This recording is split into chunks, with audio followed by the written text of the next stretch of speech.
नमस्कार मंडळी, थेट कोकणातून तुम्हा सर्वांना शुभ सकाळ। आज स्पेशल म्हणजे टाकल्याची भाजी बनवणार आहोत। टाकल्याची भाजी ही पौष्टिक असते आणि चवीला पण भारी लागते। तुम्ही खाल्ली आहे का टाकल्याची भाजी? चला तर, कोकणात चूल ही सर्वांच्याच घरी असते आणि आमच्या कोकणातल्या घरीही चुलीवर भाकरी भाजली जाते। कोकणात पावसाळ्याच्या दिवसात रानात खूप सारा टाकला रुजून येतो। सर्वप्रथम टाकल्याची भाजी मस्तपैकी चिरून घेतली। नंतर कढईमध्ये तेल टाकून कांदा मिरची शिजवून घेतले।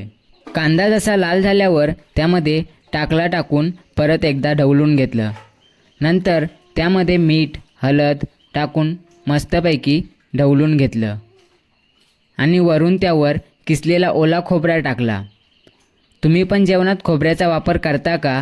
टाकल्याची भाजी मस्तपैकी रेडी झाली आणि मग मी त्यावर ताव मारला। तुम्ही पण या खायला, कोकण आपलंच असा।